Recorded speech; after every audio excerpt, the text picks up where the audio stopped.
Hello and welcome back to the third episode of Diabetica with Dr. Ravindra sir. Welcome back, sir. Thank you, Shilpi. Sir, in the last episode we have discussed what are the symptoms that you can just see and we can avoid the kidney damage also. Sir, once diabetes हो जाता है तो it start affecting the kidney. But diet को लेके बहुत सारे confusions हैं, so I am here with all those questions. Common questions are there, so I would request you कि आप थोड़ा सा सिंपल करेंगे मेरे व्यूअर्स के लिए, so that they can go with the flow. Right. So सबसे पहले प्रोटीन को लेके बहुत सारे कंफ्यूजन्स हैं. प्रोटीन कम ले, ज्यादा ले या लिमिट रखें. सो इसके बारे में क्या आप बोलेंगे? प्रोटीन को लेके बहुत ज़्यादा कंफ्यूजन होता है. मोस्टली जैसे किडनी की प्रॉब्लम का मालूम चलता है तो बहुत सारे पेशेंट प्रोटीन खाना बंद ही कर देते हैं. वो प्रैक्टिस बिल्कुल भी अच्छी नहीं है. पहले हम समझते हैं नॉर्मल रिक्वायरमेंट क्या है बॉडी की. जो नॉर्मल रिक्वायरमेंट डेली की जो बॉडी की है 1 ग्राम पर KG body weight per day. मतलब आप 50 किलो के हैं तो 50 ग्राम प्रोटीन आप दिन भर में ले सकते हैं, जो सेफ लिमिट है.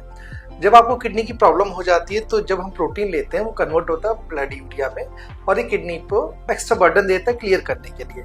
तो उस केस में हम प्रोटीन कम करने के लिए बोलते हैं, लेकिन उसकी जो लिमिट है वो 0.6 से 0.8 ग्राम पर KG body weight per day. मतलब आपको प्रोटीन जीरो नहीं करना, आपको प्रोटीन की मात्रा कम करनी है. इतनी कम करनी है कि जिससे आपका किडनी पे बाहर नहीं पड़े.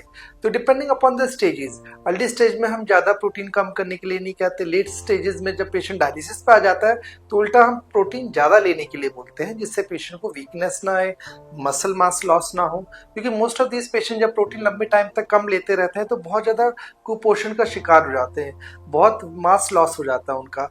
उससे भी कई बार क्रिएटिनिन फॉल्सली लो आ जाता है जो मिसलीड करता है. तो प्रोटीन आपको पर्याप्त मात्रा में लेना है और वो भी डाइटिशियन के सुपरविजन में लेना है. तो प्रोटीन बिल्कुल जीरो नहीं करना. जो उसकी रिक्वायरमेंट है 0.8 ग्राम पर KG body weight per day आप सेफली ले सकते हैं. ओके सर, प्रोटीन के बाद सॉल्ट का एक अलग इम्पोर्टेंस है, तो सॉल्ट कितना डेंजरस है किडनी के लिए उसके बारे में? बिल्कुल, नॉर्मली भी हमें सॉल्ट कम लेना चाहिए. जब स्पेशली आपको बीपी की शिकायत है और किडनी की प्रॉब्लम है, उसके साथ आपको सूजन भी आती है, तो हमेशा हम इनकरेज करते हैं कि सॉल्ट की मात्रा जितनी कम रखी जा सके उतना अच्छा है. 2 ग्राम पर डे एक प्रिस्क्राइब लिमिट है. 5 ग्राम तक मतलब 1 चम्मच सॉल्ट आप ले सकते हैं. अब क्वेश्चन आता है कौन सा सॉल्ट. जो हम नॉर्मल सॉल्ट यूज़ करते हैं, जो मार्केट में अवेलेबल है आयोडाइज्ड सॉल्ट, वो कॉमनली यूज़ करना चाहिए. हम प्रैक्टिस में देखते हैं मोस्ट ऑफ पेशेंट कहते हैं कि हम सेंधा नमक ले लें, लो सॉल्ट हम ले लें, लो सोडियम सॉल्ट ले लें. तो ये प्रैक्टिस बिल्कुल भी सही नहीं है. क्यों ऐसा? क्योंकि उस सॉल्ट में, सेंधा नमक में, रॉक सॉल्ट में आपका पोटेशियम होता है. तो ये किडनी पेशेंट के लिए बहुत डेंजरस होता है कि जब वो ये सॉल्ट लेते हैं तो कई बार पोटेशियम लेवल्स काफ़ी हाई हो जाते हैं, जिसकी वजह से पेशेंट को प्रॉब्लम होती है और हॉस्पिटल आता है. तो आपको नॉर्मल सॉल्ट लेना है. लिमिट आपको 2 से 5 ग्राम पर डे आप रख सकते हैं. और स्पेशली जब आपको सूजन आ रही है, बीपी अनकंट्रोल है, तो 2 ग्राम तक स्टिक रहे तो ज़्यादा अच्छा है. ओके सर, खाने के बाद मीठे की क्रेविंग होती है. सो अभी एक समर सीजन है, फ्रूट्स का सीजन है, स्पेशली मैंगो. तो फ्रूट्स कौन कौन से अवॉइड करने हैं डायबिटिक पेशेंट को और कौन से लिमिट करने हैं, आप थोड़ा सा गाइड कर सकते हैं? बिल्कुल. जो किडनी पेशेंट में आमतौर पर समस्या होती है पोटेशियम ज़्यादा होने की, तो इसमें हम बोलते हैं सिट्रस फ्रूट, जो खट्टे फल होते हैं, खासकर जैसे ऑरेंजेस, मौसमी और बनाना, केले में पोटेशियम बहुत ज़्यादा होता है. और मैंगोज का टाइम आता है तो उसमें पोटेशियम की क्वांटिटी काफ़ी ज़्यादा होती है. तो बनाना, संतरा, मौसमी, आम, इन सब की मात्रा कम रखनी है आपको. और फ्रूट जूस बिल्कुल नहीं लेना, क्योंकि इससे पोटेशियम बहुत ज़्यादा हाई कंसंट्रेशन में बॉडी में बढ़ जाता है. और साथ में आपको जो वाटरी फ्रूट्स हैं, जैसे आपका तरबूज हो गया, और आपको स्वेलिंग आ रखी है तो आपने तरबूज जब लेंगे तो पानी के कंटेंट जो है उसकी वजह से शरीर में ज़्यादा बढ़ जाएगा. तो उस केस में तरबूज वगैरह भी आपको अवॉइड करना है. तो नॉर्मली सिट्रस फ्रूट और ज़्यादा वाटर कंटेंट वाले जो फ्रूट है वो अवॉइड करना है. सेफ लिमिट है, आप 1 फल डेली ले सकते हैं, जिससे आपका पोटेशियम भी कंट्रोल रहेगा और आपको ये प्रॉब्लम हाइपरकैलेमिया की नहीं होगी. And sir, you mentioned whole fruit लेना है rather than some juices की फॉर्म में. यस, जूस किसी भी फॉर्म में आपको अवॉइड करना है, क्योंकि इससे पोटेशियम कंटेंट बॉडी में बहुत तेजी से बढ़ता है और इससे हाइपरकैलेमिया का कॉम्प्लिकेशन होने के चांस रहते हैं.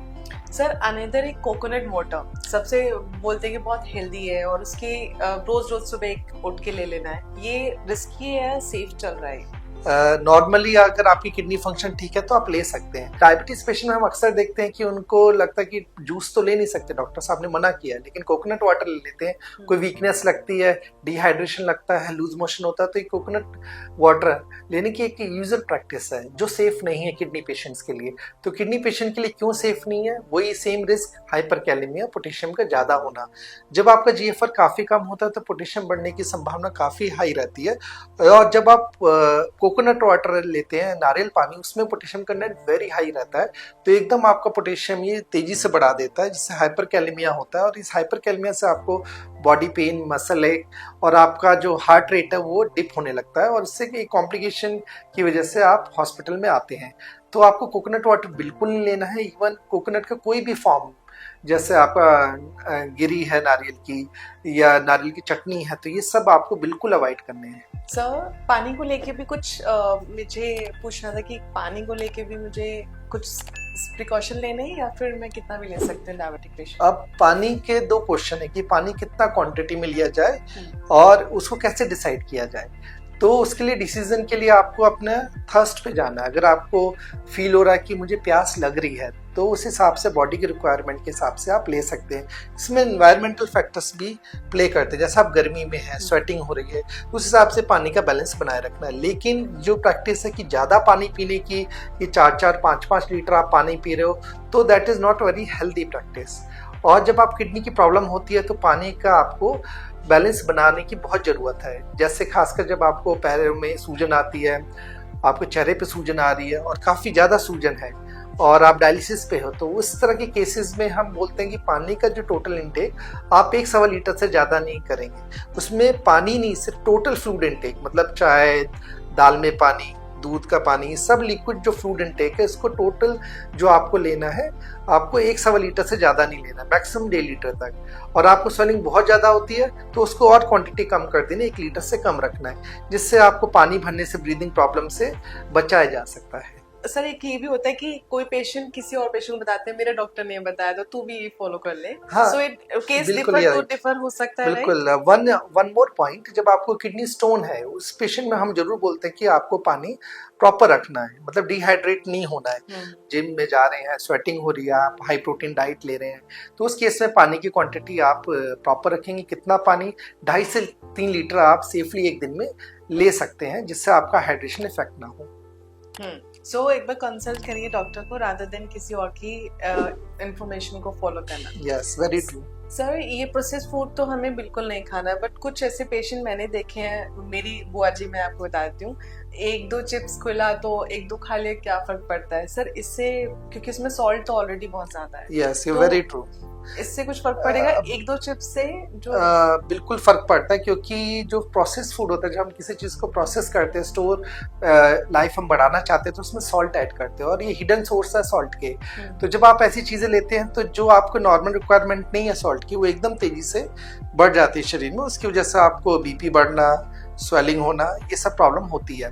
दूसरा, उसमें फास्फोरस बहुत होता है। जब आप ये कोल्ड ड्रिंक्स लेते हैं, केन फूड लेते हैं, फ्रूटी पीते हैं या जूसेस पीते हैं, पैक्ड फूड, और इन सब में फास्फोरस की क्वांटिटी काफ़ी हाई हो जाता है, जो किडनी पेशेंट के लिए बिल्कुल हेल्दी नहीं है। क्योंकि जब जीएफआर आपका कम होता है तो शरीर फास्फोरस को मेंटेन नहीं कर पाता, और ये ज़्यादा फास्फोरस होना शरीर में ये आपकी बोन हेल्थ को इफेक्ट करता है। तो आपको जितना भी हो सकता है आपको प्रोसेस फूड, पैक्ड जूसेस, बहुत ज़्यादा शुगर वाले जो एनर्जी ड्रिंक्स, ये सब अवॉइड करने हैं, क्योंकि इससे यूरिक एसिड भी काफ़ी बढ़ता है, जो कॉमनली आजकल हम प्रैक्टिस में देखते हैं। तो इसको जितना हो सकता है अवॉइड करें तो बेस्ट ऑप्शन रहेगा। और एक एक करके लाइफस्टाइल जब हमने सारी बिगाड़ लिए तो इट्स बेटर कि ये सब चीजें अवॉइड की जाए। Yes yes. सर एक मुझे क्लास क्वेश्चन पूछना था कि एक हेल्दी लाइफस्टाइल क्या है? मतलब आप कैसे डिफाइन करेंगे कि शिल्पी ये चीजें चेक होनी चाहिए डेली? एक अच्छी डाइट क्या है? क्या देखो, follow सबसे करना है? पहले जरूरत है कि आप क्या खा रहे हैं, कब खा रहे हैं और क्यों खा रहे हैं। तो जो भी आप खाने में ले रहे हैं, पहले आपको एनालाइज करके मुझे वाकई में उसकी ज़रूरत है और कितना क्वांटिटी में ले रहे हैं आप।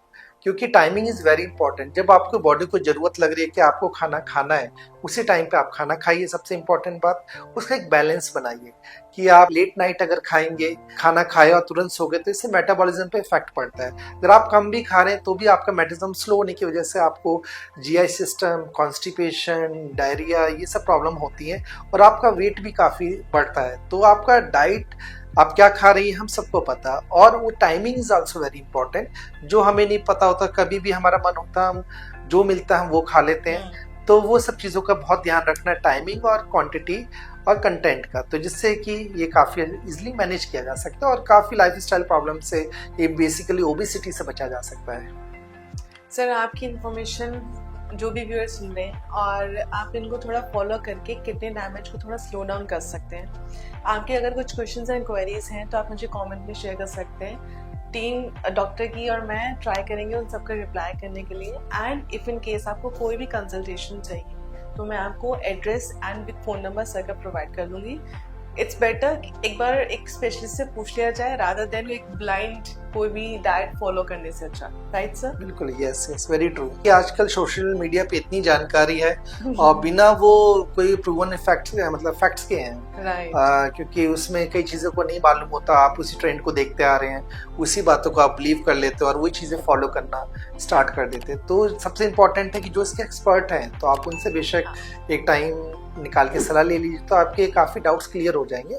और बहुत ज़रूरी है आजकल के लिए हेल्दी, क्योंकि health is a wealth. Right, Google नहीं, डॉक्टर से पूछिए। Thank you Yes. So much sir. Yes, thank you.